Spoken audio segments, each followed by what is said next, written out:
എന്നാ നീ പെണ്ണ് പറഞ്ഞ കട്ടിയേക്കാൻ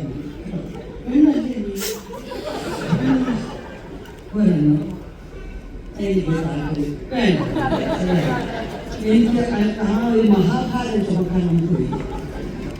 സൂപ്പർ സ്റ്റാർ ആണെന്ന് പറയുന്നത് ഭയങ്കര ഭാരം. ഒന്നും ഒരു കുഴപ്പമില്ലാത്ത ഇങ്ങനെ സൈഡിൽ വരുമ്പോൾ അതൊന്നും ഒരുമിച്ച ഒരുമിച്ച് ഓക്കെ ഓക്കെ.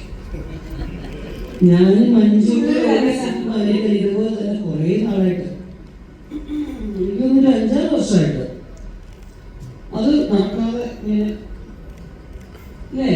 ശങ്കർ നമ്മുടെ ശങ്കരാമൻ ആദ്യം ഒരു സിനിമ പ്ലാൻ ചെയ്തു. അത് ഭയങ്കര സുഖമായിട്ട് ഭയങ്കര സന്തോഷമായിട്ടിരുന്നു. എൻ്റെ ഓർമ്മയിൽ ഇൻസ്പെക്ടർ ദർബാറെന്നൊരു സിനിമ, ആ സിനിമയുടെ ഷൂട്ട് നടക്കുമ്പോൾ കണ്ണൂരിലൊരു വീട്ടിലായിരുന്നു കേട്ടോ. അതിന് ഞാൻ പുറത്തോട്ട് വന്നപ്പോൾ എൻ്റെ 3 പ്രാവശ്യം വരുമ്പോഴേക്കും ഇങ്ങനെ കൈ കാണിക്കുന്നു. കുറച്ച് ആൽബമൊക്കെ ഉണ്ട്. അപ്പോൾ അവിടുത്തെ ആ വീട്ടിൽ ആ അമ്മ എടുത്ത് പറഞ്ഞു, ഋഷി ഇതിൻ്റെ മകളുണ്ടല്ലോ നല്ല നല്ലോണം നിൽക്കുമ്പോൾ ഡാൻസ് ചെയ്യിട്ടോ ഒന്ന് കണ്ടുപോകുന്നു പറയുമ്പോൾ കണ്ണൊക്കെ നല്ലോണം മഞ്ഞ് കുറിച്ച്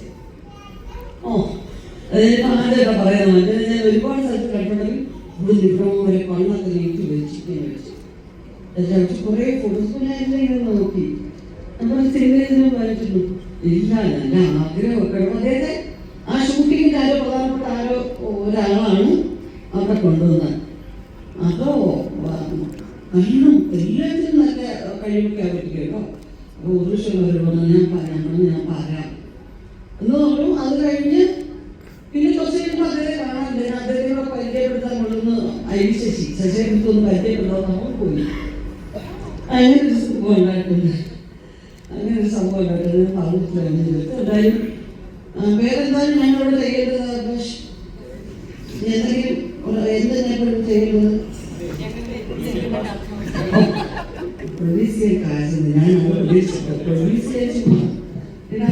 ഇന്നലെ രാത്രി 8 മണി പക്ഷെ ചേച്ചി മാത്രമല്ല, ചേച്ചിയുടെ കൂടെ ശിവചേട്ടൻ കഴിക്കുന്ന മാലൂരി എഴുതിയിട്ടുണ്ട്. വേണ്ട സർക്കാർ കാശൊക്കെ ഉണ്ട്.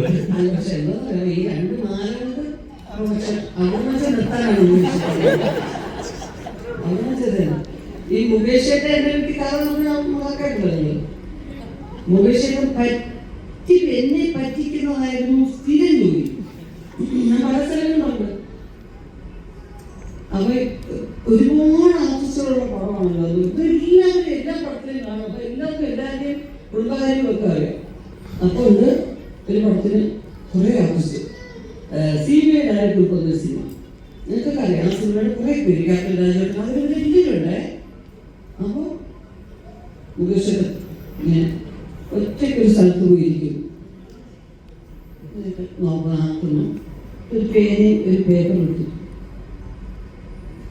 എന്താ വിളിച്ചിട്ട് എന്തെന്നാ എഴുതുന്നേന്ന് ഋഷി എന്നെ കളിയാക്കുന്നു. ഋഷി എനിക്ക് പാട്ടൊക്കെ എഴുതുന്നു. ഋഷി കണ്ടില്ല, നമ്മുടെയൊക്കെ നാടക കുടുംബമല്ലേ. എനിക്ക് പാട്ടൊക്കെ എഴുതണമെന്ന് ഭയങ്കര ആഗ്രഹമുണ്ട്. പക്ഷെ അവരൊക്കെ പറയുമോ ഋഷി പാട്ടെഴുതുന്നത് പാട്ടെഴുതാൻ നാളില്ല, എൻ്റെ വയനാറെന്നാണ് വിചാരം എന്നൊക്കെ പറയും. അപ്പോൾ ഉടനെ എനിക്ക് സെന്റിമെന്റ്സ് വരും. അങ്ങനെ ആരും പറഞ്ഞു മുകേഷൊക്കെ പറയാം. പിന്നെ ഇവരാണോ തീരുമാനിക്കുന്നത്? മുകേഷൊക്കെ എഴുതി തന്നെ വായിച്ച് കേൾപ്പിക്കും. ഞാനൊരു വ്യക്തിയെ സപ്പോർട്ട് ചെയ്ത ഒരാളായിട്ട് നിൽക്കുക. അപ്പോഴീ ഒറിജിനൽ സ്വഭാവത്തെ കുറിച്ച് ഞാൻ മറന്നു തോന്നുന്നു. പിന്നെ ഞാൻ പറ്റിപ്പോകും. ചെയ്തു പക്ഷേ കളിയാക്കത്തില്ല. തിരുനെല്ലി കാട് പൂത്തു തിന്നാൻ കിളി ഇറങ്ങി കിളിയാട്ടും പെണ്ണെ കളിയാടാൻ വായോ. അങ്ങനെ പറഞ്ഞു. ഒരു സൂപ്പറായിരിക്കുന്നു. അയ്യോ നല്ല കുറച്ച് പ്രാസമൊക്കെ കുറിച്ച് ഭയങ്കര രസമായിരിക്കുന്നു അല്ലേ. പക്ഷെ ഞാൻ അവിടെ കളിന്നിട്ട് അവരുടെ അടുത്തോണ്ട് പേപ്പർ എഴുതട്ടെ ഭയങ്കര അവരുടെ എക്സ്പ്രഷൻ കണ്ടോ. പക്ഷെ പറഞ്ഞില്ലേ എന്നെ കളിയാക്കുന്നു. ഞാൻ മുകേഷിന്റെ അവരെയൊന്നും ഭാഗം കയറി മുകേഷിന ഞാൻ ട്യൂൺ ചെയ്യട്ടെ ചേട്ടാ. അപ്പൊ ഇവർക്കൊക്കെ അറിയാൻ കേട്ടോ ഈ ഡ്രാമ. അവിടെയാണ് എന്റെ താമരയുള്ളൂ. അപ്പൊ ഞാൻ ശരിയാക്കാം ഞാൻ പലതും തിരുനെല്ലിക്കാട് പൂത്തു തിര തിന്ന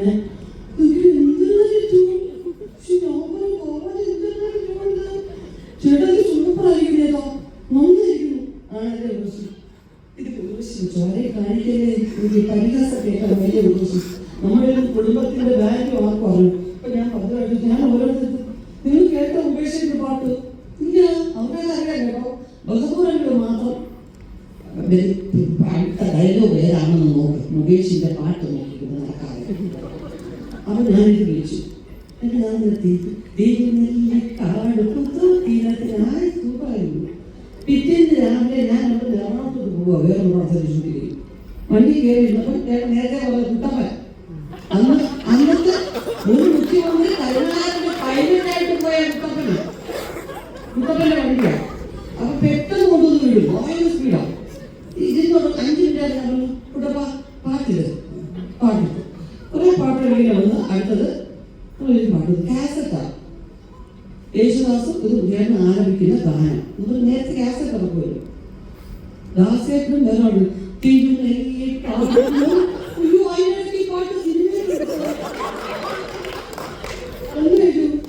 ഞാൻ പാടിയ ചേച്ചി ഇത്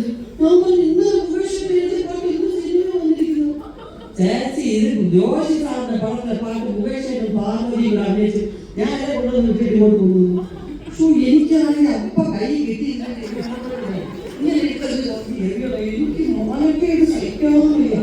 ഞാൻ ആ ലൊക്കേഷനിൽ എല്ലാവരോടും പറഞ്ഞു പാട്ടിനെ കുറിച്ചു താഴെ ദിവസം വേണ്ടി പോകണം ഒരു മുകേഷനെ കാണാതെ എല്ലാവരും മുന്നിൽ ചെന്ന് പറഞ്ഞ് തോൽപ്പിക്കാം. ഒന്നും പറഞ്ഞ് തോൽപ്പിക്കാനല്ല. ശരിക്കുള്ള ജീവിതത്തിൽ നമ്മളെ കുറിച്ച് ഒരാൾ കളിയാക്കിയാൽ നമ്മൾ ചിരിച്ചു പോകുന്ന ഒരൊറ്റ ആളിനെ ഞാൻ കണ്ടിട്ടുള്ളത് മുകേഷ്.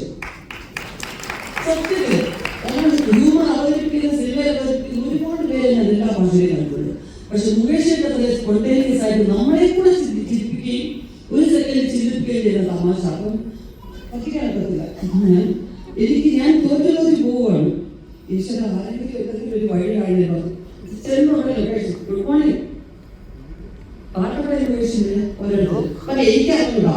എനിക്ക് അപ്പോഴേ അറിയാം ഞാൻ സിനിമയിലെ പാട്ട് ഞാൻ ചുമ്മാ അഭിനയിച്ചതാണ്. അതുപോലെ ഏതെല്ലാം സന്ദർഭത്തിൽ അത് ഈ പടത്തിലെ ലൊക്കേഷൻ കൊണ്ടുവന്നപ്പോൾ ഞാൻ പറഞ്ഞു അതിന്റെ ലൊക്കേഷൻ ലൊക്കേഷനുകൾ ആനന്ദകരമാക്കാൻ സത്യത്തിൽ കുറെ കഥ കേൾക്കാൻ നമ്മളെ തന്നെ പരിഹസിക്കും നമ്മളെ തന്നെ പറ്റിക്കും എന്നാലും കൂടെ എന്നോട് കഥ കേൾക്കും.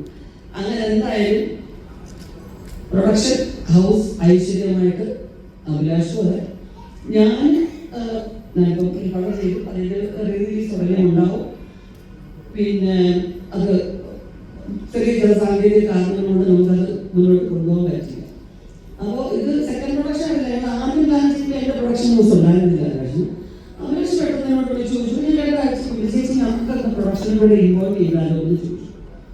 കുഴപ്പമില്ല. കാരണം വെച്ചാൽ അതിൽ വളരെ ആക്റ്റീവായിട്ട് പ്രവർത്തിക്കാൻ അറിയാവുന്ന ആളാണ് അഭിലാഷ്. അപ്പോൾ ഈ പുതിയ പ്രൊഡ്യൂസേഴ്സ് വരുമ്പോൾ പലരും എന്നോട് ചോദിക്കുന്ന ഒരു കാര്യമാണ് അടുത്ത സമയത്ത് ചേച്ചി വന്നു കഴിയുമ്പോൾ പ്രൊഡ്യൂസേഴ്സ് കൗൺസിലിൽ ഭയങ്കരമായിട്ട് പേടിപ്പിക്കുന്നു. ഇതിൻ്റെ ആവശ്യമുണ്ടോ നിങ്ങൾക്ക് പണം എടുക്കേണ്ട ആവശ്യമുണ്ടോ മറ്റെന്തെങ്കിലും ബിസിനസ് ചെയ്താൽ പോലെ ഇങ്ങനെ ചോദിക്കുന്നത് എന്താ വെച്ചാൽ പലരും ചോദിക്കാറുണ്ട്. അല്ലേ ഞാൻ പറയും കുറച്ച് നമ്മൾ കരുതലായിട്ട് ഇരിക്കാൻ വേണ്ടിയായിരിക്കും. എനിക്കറിയാൻ വയ്യ. കാരണം ധാരാളം നിർമ്മാതാക്കളിലൂടെ വരണം പ്ലാൻ ചെയ്ത് നല്ല സിനിമകളിലൂടെ ഉണ്ടാവണം എന്ന് പറയുന്നതാണെന്നാണ് എൻ്റെ വിചാരം. പക്ഷെ ഇപ്പോഴേ ഞാൻ അറിയുന്നത് അങ്ങനെയല്ല. എന്ന് പറഞ്ഞ പോലെ ഞാൻ പറഞ്ഞു ഞാൻ വരണോ ഉദ്ദേശിച്ച് വരണം ധൈര്യമായിട്ട് ചെയ്യുന്നത്. കാരണം എനിക്ക് വിശ്വാസമുള്ള സ്ക്രിപ്റ്റിൽ ഞാൻ പ്രൊഡ്യൂസ് ചെയ്യുമ്പോഴല്ലേ അതല്ലേ ശരിയല്ല. അല്ലാതെ ഒരു കഥ പ്ലാൻ ചെയ്ത് ഇനിയിപ്പോൾ നമ്മളൊരു കഥ കേട്ട് പ്രൊഡക്ഷനിലേക്ക് കൊണ്ടുവരാമെന്ന് പറയുന്നതിനെക്കാട്ടിൽ അതുപോലെ ആരതി ഓരോ സെക്കൻഡ് എന്തെങ്കിലും ഒരു പുതിയ ചിന്ത വന്നാൽ അപ്പോൾ തന്നെ വിളിക്കും ചേച്ചി ഇതിനകത്ത് ഇങ്ങനെ കൂടെ വന്നാൽ നന്നായിരിക്കും. അതുപോലെ ഓരോ ആർട്ടിസ്റ്റ് ഒരുപാട് ആർട്ടിസ്റ്റുള്ള ഒരു ഫിലിമായി. അതുകൊണ്ടാണ് ആദ്യം നമ്മൾ തമിഴും മലയാളവും വൈദികളും തന്നെ മനസ്സിൽ ചിന്തിച്ചത് രണ്ടിലും കൂടെ ഉൾപ്പെടുന്ന ആർട്ടിസ്റ്റുകളെ വെക്കാൻ വന്നത്. പക്ഷെ ഇപ്പം മെയിൻ മലയാളത്തിലെ ആർട്ടിസ്റ്റുകൾ നമ്മുടെ ആർട്ടിസ്റ്റുകൾ ഒക്കെ തന്നെ ആയിരിക്കണം എന്ന് കുറേ ഒരു ഗ്യാപ്പിന് ശേഷം ഞാൻ മുകേഷ് പേരായിട്ട് ചെയ്യുന്നു. അല്ല 4-5 ദിവസത്തിന് മുമ്പ് ചെയ്യുമ്പോൾ എങ്കിൽ പോലും ഞങ്ങൾ ഉദ്ദേശിക്കുന്ന അത്ര ഒരു കോമ്പിനേഷൻ ആയില്ല ആ സിനിമ. പക്ഷെ ഇത് അങ്ങനെ ഒരു സിനിമയാവുമെന്നാണ് വിശ്വാസം. പിന്നെ മോള് അവളുടെ ക്യാരക്ടേഴ്സ് ചൂസ് ചെയ്യാനും സെലക്ട് ചെയ്യാനും ഇന്നത്തെ ജനറേഷൻ കുട്ടികൾക്ക് നല്ല കഴിവാണ്. എങ്കിൽ പോലും അതിനകത്ത് അവൾ അത് ഇടപെടാറില്ല. അമ്മ നോക്കിയിട്ട് പറഞ്ഞാൽ മതി എന്നുള്ള രീതിയിലാണ്. അപ്പൊ ഈ സ്ക്രിപ്റ്റ് ഇതുവരെയും പൂർണ്ണമായിട്ട് അവരിന്ന് കേട്ടിട്ടില്ല. അഭിലാഷ് എന്നോട് പറഞ്ഞു, ആരതി ഇവരെല്ലാം കൂടെ എന്നോട് ഡിസ്കസ് ചെയ്യുന്നുണ്ട്, ഞാൻ അവളോട് പറയുന്നുണ്ട്. പിന്നെ ഈ ക്യാരക്ടറുടെ ചില പ്രിപ്പറേഷൻ ചെയ്തുള്ള ചില കാര്യങ്ങൾ മാത്രം അഭിലാഷ് ആദ്യമേ പറഞ്ഞത് വേണം. അതുപോലെ ആരതി പറഞ്ഞു ഈ ക്യാരക്ടറിന് ഇങ്ങനെ ചില കാര്യങ്ങൾ വേണം എന്ന് പറഞ്ഞു. അങ്ങനെ അതിനുവേണ്ടി അവൾ തയ്യാറെടുപ്പ് നടത്തിയിട്ടുണ്ട്.